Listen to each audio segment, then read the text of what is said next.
Praise the Lord. இயேசுவின் ரத்தம் ஜெயம். தினமும் இயேசு நிகழ்ச்சிக்கு உங்களை கர்த்தராகிய இயேசு கிறிஸ்துவின் நாமத்தில் வரவேற்கிறேன். செய்தியின் தலைப்பு: உங்கள் எல்லையில் செயல்பட கர்த்தரை அனுமதியுங்கள். ஆதார வசனம் ரோமர் 8:6. மாமிச சிந்தை மரணம், ஆவியின் சிந்தையோ ஜீவனும் சமாதானமுமா. எபிரேயர் 5:14. பலமான ஆகாரமானது நன்மை தீமை இன்னதென்று பயிற்சியினால் பகுத்தறியத்தக்கதாக முயற்சி செய்யும் ஞானேந்திரியங்குடைய உள்ளவர்களாகிய பூரண வயது உள்ளவர்களுக்கே தகும்.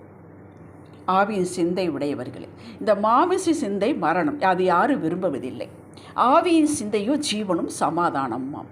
இது எப்படி, இந்த ஆவியின் சிந்தையை எப்படி வைத்துக்கொள்வது, எப்படி இந்த ஜீவனத்தையும் சமாதானத்தை பெற்றுக்கொள்வது என்பதற்குத்தான் எபிரேயர் 5:14 உதவி செய்கிறது.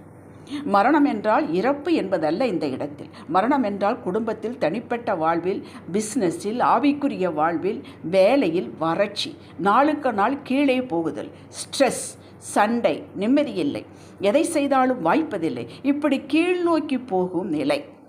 இதற்கு எதிரானது ஜீவன், அதாவது வளமையான செழிப்பான வாழ்வு. எதை செய்தாலும் வாய்க்கு செய்கிறது, புத்தியோடும் விவேகத்தோடும் செயல்படும் நிலை, எல்லாவற்றுக்கும் ஒரு நிறைவு, பூரணம், அமைதி, சமாதானம், வீட்டில் மகிழ்ச்சி, குதூகலம், ஆத்துமாவிலே திருப்தி. இப்படிப்பட்ட வாழ்வு ரட்சிக்கப்பட்ட அனைவரும் வாழ வேண்டும் என்பதுதான் தேவ சித்தம். ஏன் பலரால் வாழ முடிவதில்லை? இவர்கள் கிறிஸ்துவ வாழ்வை மேலோட்டமாக பார்க்கிறார்கள். எல்லாம் ஈஸியாக இருக்க வேண்டும் என்று எதிர்பார்க்கிறார்கள். ஃபாஸ்ட் ஃபுட்டு மாதிரி. நடைமுறை வாழ்வில் அப்படி இருப்பதில்லை. நாம் பொறுப்பேற்க வேண்டும், பொறுப்பு எடுக்க வேண்டும். கர்த்தர் கொடுத்த வாக்குகள் எல்லாம் தடாலடியாக நம்மேல் வந்து விழுந்து வாய்ப்பதில்லை. அப்படி இருக்குமானால் வாக்குத்தத்த அட்டை தொங்கவிட்ட வீடுகள், கலர் கலராக பைபிள் வாங்கி அண்டர்லைன் பண்ணி வைத்து கோடிட்டு கட்டு வைத்திருப்பவர்கள் வீட்டில் செல்வம் கொளிக்க வேண்டுமே. கர்த்தர் அப்படி எங்கும் சொல்லவில்லை. நம்மை நாமே ஏமாற்றிக் கொள்ளக்கூடாது. நீதிமொழிகள் 23:7 சொல்லப்பட்டது போல நமது சிந்தையையும் இதனை சார்ந்த பேச்சு செயலை சார்ந்ததுதான் ஆசீர்வாதம். நாம தான் பொறுப்பெடுக்க வேண்டும். இதை தெளிவாக இன்றைக்கு ஆவியானவர் நமக்கு புரிய வைப்பாராகும். ரட்சிக்கப்பட்ட மக்களிடையே 2 தரத்தார் உண்டு. ஒரு குரூப் எதற்கெடுத்தாலும் பிசாசையே குற்றம் சாட்டுவது. தகுடு வைத்து விட்டான், பில்லிசூனியை வைத்து விட்டான், பிசாசு தடுத்து விட்டான், இது பிசாசினுடைய செயல் என்று தங்களது வாழ்வில் எது நடந்தாலும் அவன் மேலேயே பழியை சாட்டுவது. பழியை தூக்கி அவன் மேல் போட்டுவிட்டு தாங்கள் தப்பித்து கொள்வது. இனி ஒரு குரூப்பு எல்லாமே தேவனுடைய கருத்தில் தான் இருக்கிறார். அவர் சித்தம் என்னவோ அதைத்தான் செய்ய போகிறார். நாம் ஏன் இப்படி பாடுபடணும்? அவருக்கு என்ன தோணுதோ அதைத்தான் செய்வார். அவருடைய கண்ட்ரோல் எல்லாம் இருக்கிறது. நோயை வியாதியை அனுமதிக்கிறார். அவன் தவறு செய்யும் போதே தடுத்திருக்கலாம் அல்லவா? அவன் தவறு செய்ய அனுமதித்து விட்டார் என்று தேவன் மேலேயே சாட்டிவிட்டு தாங்கள் ஒதுங்கிக் கொள்வது. 2 குரூப்புமே பொறுப்பற்றவர்கள். இன்னும் பச்சையாக சொன்னால்தான் இதன் காட்டம் தெரியும் என்றால், அதாவது சோம்பேறிகள். 2மே தவறு. ஒரு பொதுவான எதிரி கிறிஸ்துவ மக்களுக்கு உண்டு. அவன் சாத்தான். அவன் தேவனிடம் வருவதை விரும்ப மாட்டான். தேவன் சித்தம் நம் வாழ்வில் செய்வதை விரும்ப மாட்டான். நாம் தேவனுக்கு பிரியமாக நடப்பதை விரும்ப மாட்டான். இவனுக்கு நாம் இடம் கொடுத்தால் மட்டுமே நமது எல்லையில் செயல்படுவான். அவன் தூண்டுவான், தூண்டிக்கொண்டே இருப்பான். வலையை விரித்து எதிலாவது நீங்கள் விழமாட்டீர்களா என்று வகை தேடி சுற்றி திரிகிறான் என்றுதான் வேதம் சொல்கிறது. 1 பேதுரு 5:8. விழுங்கி விட்டான் என்று சொல்லவில்லை, சுற்றி திரிகிறான். இவனை பற்றி நுணுக்கங்களை அறிந்து கொண்டு விழிப்புள்ளவர்களாக, ஜாக்கிரதை உள்ளவர்களாக, நாவிற்கும் வாய்க்கும் காவலை வைத்து தேவனோடு நல்ல ஐக்கியத்தில் இருக்கும் பொழுது அவனுக்கு உங்களிடத்தில் ஒன்றும் இருக்காது. இயேசு சொல்கிறார், இந்த உலகத்தின் அதிபதி என்னிடத்தில் வருகிறான், அவனுக்கு என்னிடத்தில் ஒன்றும் இல்லை. யோவான் 14:30. இப்படி நாம் சொல்ல வேண்டும். அவன் வந்தால் நம்மகிட்ட ஒன்றும் இருக்கக்கூடாது. அவனை குறித்த தேவையில்லாத பயம் நமக்கு அவசியமில்லை. அதே சமயத்தில் அசால்ட்டாகவும் இருக்கக்கூடாது. வெளியில் இருக்கும் உலக மக்களைப் போல பேசிக்கொண்டும் செயல்பட்டு கொண்டும் இருப்பதே மாமிச சிந்தை. முதல் 2 குரூப்பு சொன்னேனே, அந்த 2 குரூப்புமே மாமிச சிந்தை தான். நமக்கு என்ன தோன்றுகிறதோ அதை பேசுவது, செய்வது. ஒரு டிசிப்ளின் இருப்பதில்லை. இந்த 2 குரூப்பிலிருந்து தோல்வியை கண்டு இதிலிருந்து பிரிந்து வேதத்தை முறையாக வாசித்து சபையில் பிரசங்கிக்கப்படும் வார்த்தைகளை மனதில் பிடித்து அதை பற்றி யோசித்து அதனால் அதிகாலை எழும்பி செபித்து துதித்து ஆவியானவர் உணர்த்துவதற்கு கீழ்ப்படிந்து வசனத்திற்கு தங்கள் வாழ்வை ஒப்பு கொடுத்து வசனங்களை இருதயங்களில் ஆவியிலே நிரப்பி இதன் அடிப்படையில் விசுவாசத்தோடும் அதே சமயத்தில் தெய்வ பயத்தோடும் எதை செய்தாலும் கர்த்தர் பார்க்கிறார் என்ற சிந்தையோடு அவருக்காக செய்கிறார்கள். இப்படிப்பட்ட கூட்டம் அதிகரித்து கொண்டுதான் வருகிறது. நல்லது. ஆவியின் சிந்தை உள்ளவர்கள் தங்களுக்குள் இருக்கும் ஆவியானோட இணைந்து அவர் பேசுவது போல் பேசுகிறார்கள். இந்த குரூப் நாளுக்கு நாள் அதிகமாக வேண்டும்போது நம்ம ஜபமாக இருக்க வேண்டும். மாமிச சிந்தை என்ன? ஒரு உதாரணத்தோடு விளக்குகிறேன். காலேஜ் அட்மிஷன், பிள்ளை குறைவான மார்க் வாங்கியிருக்கிறான். நம்ம இந்த மாமிச சிந்தை என்ன? உலக பிரகாரமான, நமக்கு பணபலம் இல்லை, நமக்கு எந்த ரெக்கமெண்டேஷனும் இல்லை, மார்க்கோ கொஞ்சம், அது இல்லை இது இல்லை, நம்மளாம் அப்படி ஆசைப்படக்கூடாது, அது பெரிய காலேஜ், அது இப்படி தங்களுடைய தாழ்த்தி உண்மைதான், மார்க்கு குறைவு என்பது உண்மைதான். நம்மை சார்ந்தால் நாம் வாழ்கிறோம். இது மாமிச சிந்தை. முடியாது, என்னால் முடியாது, நமக்கு கிடைக்காது, போக முடியாது, இருக்கிறத வச்சு பிழைக்கலாம். இதுதான் மாமிச சிந்தை. ஆவியின் சிந்தை என்பது மார்க் வாங்கிவிட்டது குறைவுதான்.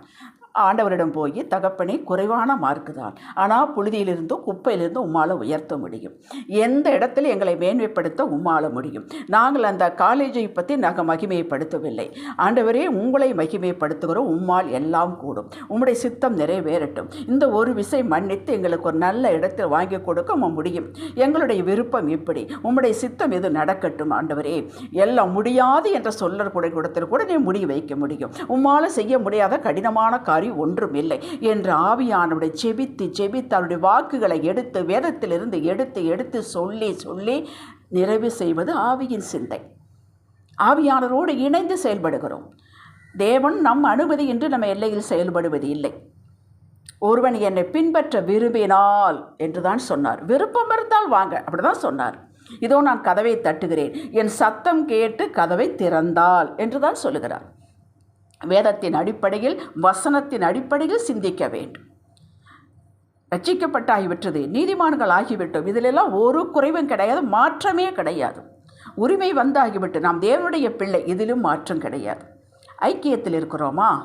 வசனத்தை அவர் சொன்ன வார்த்தை, வசனம் என்பது என்ன? தேவ வார்த்தை என்பது என்ன? தேவனால் பேசப்பட்டது. அதற்கு நாம் ஆம் என்று சொல்கிறோமா? ஆமாண்டவர் இப்படி எனக்கு நடக்கும் என்று சொல்கிறோமா? சில சிக்ஷைகளை சகித்துக் கொள்கிறோமா? காத்திருக்கிறோமா? வசனம் சொல்லுகிறது உன் பிள்ளைகள், உன்னுடைய வேலை, உன் தொழில், உன் குடும்பம் இப்படி இருக்கும் என்று. அதை எடுத்து சிந்தையில் வைத்து அதையே சிந்தித்து பேசி தேவனோடு நல்ல உறவில் ஐக்கியத்தில் இருந்து சுறுசுறுப்போடு ஒரு ஒழுங்கை ஏற்படுத்தி கொண்டு செயல்படுபவர்களுக்கு நித்திய வாழ்வு உண்டு. இவர்கள் ஆவிக்குரிய சிந்தை உள்ளவர்கள். ஏதேன் தோட்டத்தில் போல அவருடைய குடும்பம் அமையும். இதற்கு முயற்சி வேண்டும், பயிற்சி வேண்டும். இதுதான் எபிரேயர் 5:14 சொல்லுகிறது. முயற்சியும் இல்லாமல் பயிற்சியும் இல்லாமல் எதுவும் வராது. கடினமாக எதுவும் செய்யாமல் எதுவும் வாய்க்காது. அப்படி எளிதாக வாய்த்தால் அது நிலை நிற்காது. மனதில் வைத்துக் கொள்ளுங்கள். அதிகாலை எழுப்ப வேண்டியதற்கு ஒரு முயற்சி வேண்டும். சில காரியங்களை விட்டு கொடுக்க வேண்டும். விளக்கரையும் செலுத்த வேண்டும். ஆண்டவரை தேட வேண்டும். வசனத்தை வாசிக்க வேண்டும். தியானிக்க வேண்டும். பொறுத்து கொள்ள வேண்டும். விசுவாசிக்க வேண்டும். கொடுத்த வேலையில் உண்மையும் உத்தமமாக இருக்க வேண்டும். இது பயிற்சி. ஒரு நாளில் வந்து விடாதுங்க. தினமும் ஒரு முயற்சி எடுத்து பயிற்சி எடுக்க வேண்டும். அப்பொழுது நமக்கு எல்லாம் வாய்க்கும். சரியாக எல்லாம் வந்து சேரும். கர்த்தருடைய கரம் நம்மோடு இணைந்து கொள்ளும். யோசேப்பு என்னை இப்படி பண்ணிவிட்டார் என்று மூலையில் படுத்து கொண்டா இருந்தான். எங்கே போட்டாலும் அவன் வேலை செய்தான். வேலை செய்ய வேண்டும். நமக்கு கொடுத்திருக்கிற பொறுப்பை, அது என்ன வேலையாக இருந்தாலும் அதை மதித்து, அது கர்த்தர் கொடுத்தார் என்று மதித்து செய்ய வேண்டும். எனக்கு பெரிய வேலை கொடுத்து பாருங்கள், எப்படி செய்கிறேன் பாருங்கள், இதெல்லாம் எனக்கு அது அல்ல, ஒதுக்கக்கூடாது. இந்த சிறிதில் உண்மையாக இருந்தால் பெரியதில் வைப்பார். ஒரு ஒழுங்கை படித்துக் கொள்ளுங்கள், ஏற்படுத்திக் கொள்ளுங்கள். குடும்பத்திற்கு ஒரு ஒழுங்கை ஏற்படுத்திக் கொள்ளுங்கள். பின் பாருங்கள் எப்படி நடக்கிறது என்று. ஜெபிக்கலாம். தகப்பனே, சகல பிரயாசத்திற்கு பிரயோஜனம் உண்டு என்றேன்.